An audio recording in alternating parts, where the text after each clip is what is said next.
क्या बात हुई थी मिर्जा कुवैस से? उनकी बात हुई थी मिर्जा कुवैस से कि मैं जो पेंशन मिलती है कितनी, 1 लाख, जो 1 लाख पेंशन मिलती है वो मैं नहीं लूंगा। इसके बजाय मिर्जा कुवैस मान गए थे 15,000 की पेंशन के लिए, वो 15,000 के लिए मान गए थे। 1851 एकमात्र ऐसा ईयर आएगा जब हम देखते हैं कि डॉक्ट्रिन ऑफ लैप्स के तहत डलहौजी ने एक भी जो थी हमारे स्टेट को कब्जा नहीं लिया। 1912 में बड़े क्या हुआ था, 10 महीने के अंदर जो बढ़े हुए लैंड रेवेन्यूज थे, 10 महीने के अंदर तकरीबन 14 लाख रुपए से ज्यादा की टैक्स वसूली की। तो ये सारा डिससेटिस्फेक्शन किसके अंदर बन रहा था? भारतीय जनता के अंदर। जब ये जा रहे थे, कलकत्ता जाने के रास्ते में थे, तो वहां लखनऊ अवध की जनता कानपुर तक उनके साथ में चल करके गई थी उनको छोड़ने के लिए। वाजिद अली शाह कैसे होते थे? Racial discrimination. प्रमोशन मिलना है, कलर इंपॉर्टेंट है आपके, जो भी आप प्रोग्रेस दिखा रहे हो। This was the whole reason, सारे कारण ये थे जिसकी वजह से 1857 हुआ। कितना है बदनसीब जफर दफन के लिए, 2 गज जमी भी ना मिली कुएं यार में। ये शेर है मुगल बादशाह बहादुर शाह जफर का। ये शेर उन्होंने तब कहा जब वो समझ गए थे कि 1857 क्रांति जब अंग्रेजों ने निपटा दी, खत्म कर दी, सप्रेस कर दी, जब उनको रंगून भेजा गया, रंगून से जब वो समझ गए थे कि उनको फिर कभी भारत आकर आने का मौका नहीं मिलेगा, तब उनके मुंह से ये शेर निकले थे। 1857 की क्रांति जिसके लिए मिर्जा असदुल्ला खां गालिब ने कहा था कि अंग्रेजों का गुस्सा देख करके ऐसा लगता है कि दिल्ली के अंदर वो कुत्ते और बिल्ली तक को जिंदा नहीं छोड़ेंगे, जिसके लिए गालिब ने कहा था कि दिल्ली से लेकर के आगरा तक का ऐसा कोई दरख्त मालूम नहीं पड़ता जिस पर अंग्रेजों ने सजा के तौर पर लोगों को फांसी पे न लटकाया हो। क्या था 1857 के शुरू होने के कारण? हम सभी को पता है कि जो एक कारण पता चलता है कि कार्ट्रिजेस, कारतूस, चर्बी लगे हुए कारतूस, पर मैं यकीन दिलाता हूं कि वो सिर्फ और सिर्फ एक चिंगारी थी। उसका जो ईंधन था, जो फ्यूल था, वो कई और कारण थे। हम आज डिस्कस करेंगे आज की क्लास में उन सभी कारणों को। तो चलिए शुरू करते हैं आज की क्लास। पहला कारण, डिससेटिस्फाइड रूलिंग क्लास। क्या था डिससेटिस्फेक्शन रूलिंग क्लास का? End of the titles and the pension. मैंने एग्जांपल में लिया है नाना साहेब। नाना साहेब का जो नाम है, नाना साहेब का जो एक्चुअल नाम था वो था धोंदू पंत। क्या नाम था? धोंदू पंत। ये दत्तक पुत्र थे। दत्तक पुत्र मींस एडॉप्टेड सन थे बाजीराव सेकंड के। जब उन्होंने धोंदू पंत या नाना साहेब को एडॉप्ट करा था, तब अंग्रेजों ने कहा कि हम किसी भी एडॉप्टेड को हम एक जो है सक्सेसर के रूप में स्वीकार नहीं करेंगे। इन्होंने धोंदू पंत या नाना साहेब ने अजीमुल्ला खां को भेजा था ब्रिटेन अपना केस रखने के लिए, अपनी पेंशन शुरू करने के लिए जब भेजा था। जब तक अजीमुल्ला खां ने मैसेज नहीं भेज दिया, वापस बिठूर में थे, तब तक उन्होंने क्या नहीं करा था, तब तक उन्होंने 1857 में पार्टिसिपेट नहीं करा। वो वेट कर रहे थे कि अनटिल अनलेस अगर मेरी पेंशन के लिए वो हाँ कर देते हैं तो might be it is possible कि मैं कभी 1857 के रिवोल्ट में पार्टिसिपेट ना करूं। पर ऐसा नहीं हुआ। अंग्रेजों ने उनकी पेंशन के लिए उन्हें मना कर दिया और उन्होंने 1857 में पार्टिसिपेट किया। तो इसके अलावा बिहेवियर विद जफर। जफर कौन? जफर मुगल बादशाह। मुगल बादशाह के साथ कैसा उन्होंने बिहेव करा? 1813 तक governor general was servant of the बादशाह।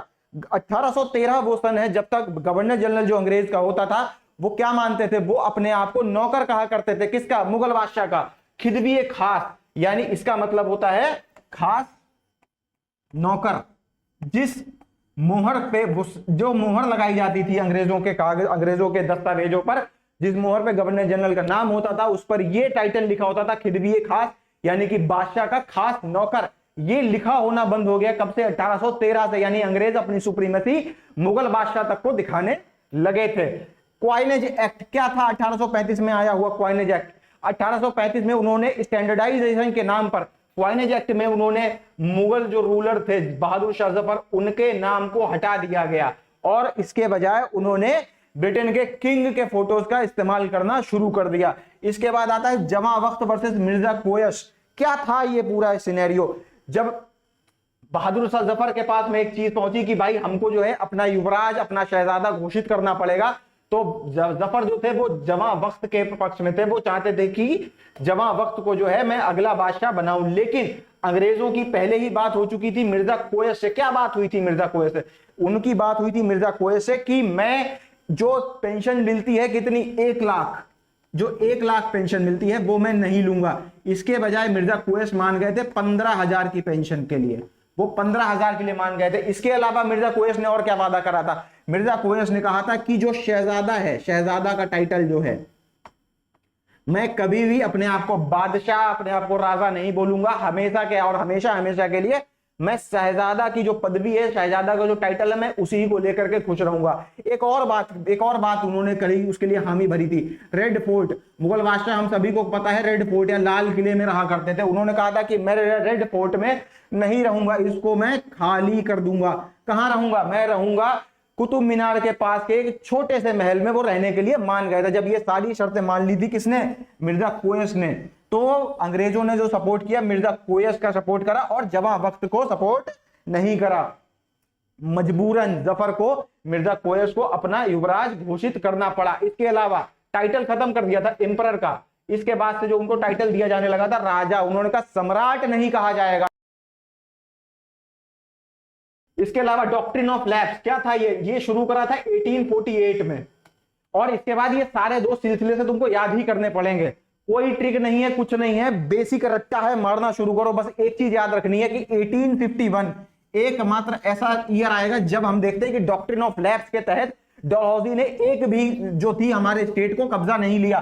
क्या था? सतारा 1848, संबलपुर 1849, जैतपुर 1849, बाघाट 1850, उदयपुर 1852, झांसी 1853, नागपुर 1854। याद ही करना पड़ेगा, सीधे सीधे इसको रटना है, कोई ट्रिक नहीं है, कुछ नहीं है।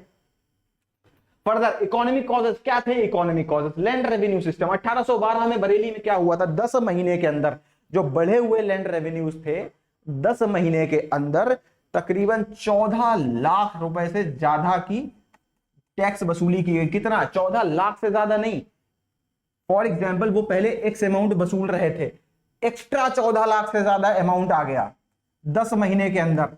सबने बहुत तारीफें करी कि भाई बहुत अच्छी प्रोग्रेस है, बहुत अच्छा। बट किसी ने ये सोचा नहीं कि 10 महीने के अंदर ये एक्स्ट्रा अमाउंट इतना आया कहां से। ये चूसा था किसको? किसानों को।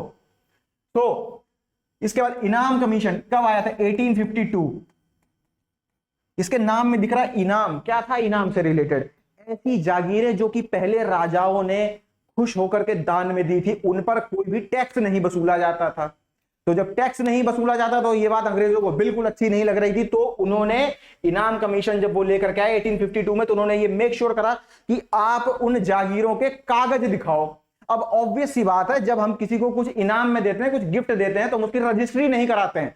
तो ऐसी किसी भी जागीर की कोई भी रजिस्ट्री नहीं थी, कोई भी डीड प्रेजेंट नहीं कर पाए वो लोग। तो क्या हुआ? 20,000 से ज्यादा जो जागीरें थी वो उन्होंने खींच ली, अंग्रेजों ने 20,000 से। तो ये सारा डिससेटिस्फेक्शन किसके अंदर पनप रहा था? भारतीय जनता के अंदर। क्या हुआ? जमींदार टू मनी लेंडर्स। क्या हुआ? जब जमींदार पे नहीं कर पाते थे टैक्स, किसको?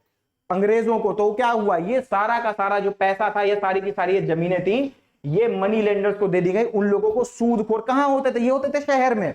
जमीनें कहां थी खेती करने वाली? वो थी गांव में। उनका कोई लेना देना नहीं था, बस उनको क्योंकि पैसा लेना था।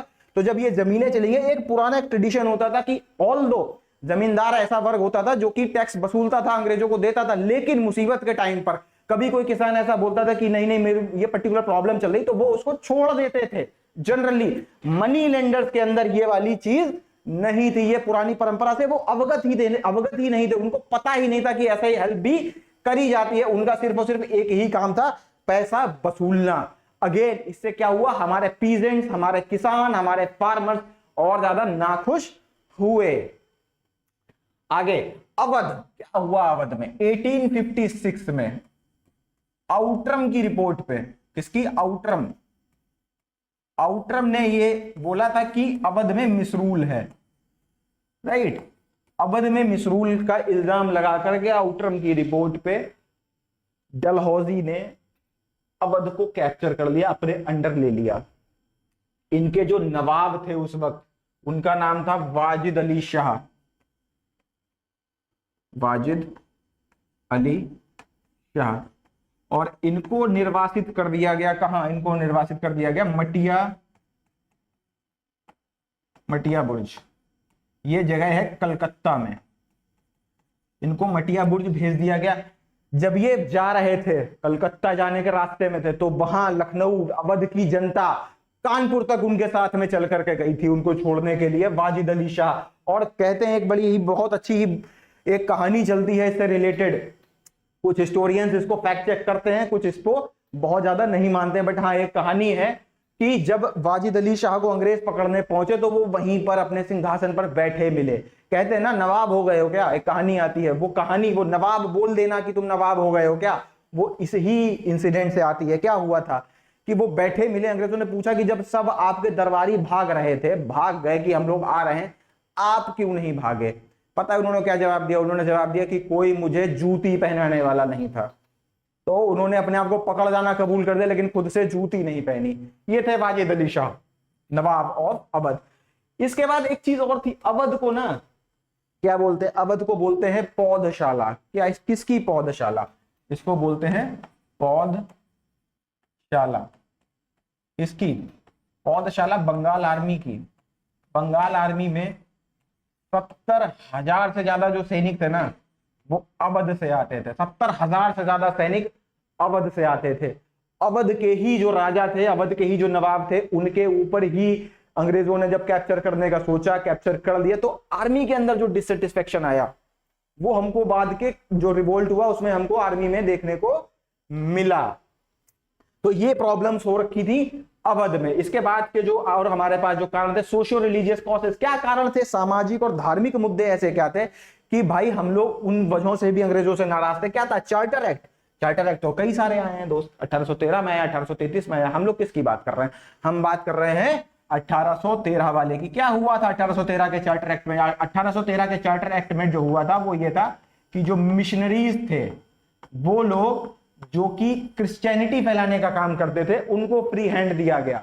राइट? इससे पहले वो नहीं अलाउड थे कि आप आओ और अपने रिलीजन को लेकर के अब बातचीत करना स्टार्ट करो। बट इस एक्ट ने क्रिश्चियनिटी को फैलाने या फिर मिशनरीज को फ्री हैंड दिया। तो यहाँ का जो ऑर्थोडॉक्स वाले जो लोग थे, जो थोड़े से ऑर्थोडॉक्स थे, उनके अंदर डिससेटिस्फेक्शन इस पर्टिकुलर मूव से फैला। इसके बाद रिफॉर्मेटिव लॉज। क्या लॉज थे वो ऐसे जो पास कराया गया? For example Sati regulation act. क्या था सती रेगुलेशन एक्ट? सती रेगुलेशन एक्ट ये पास हुआ था 1829। कौन है इससे एसोसिएटेड? इस पर्टिकुलर एक्ट से जो व्यक्ति एसोसिएटेड है वो है राजा राम मोहन रॉय, है ना? इसके अलावा एक और एग्जाम्पल देख लेते हैं। और क्या पास हुआ था? विडो रीमैरिज एक्ट पास हुआ था। विधवा पुनर्विवाह एक्ट, विडो री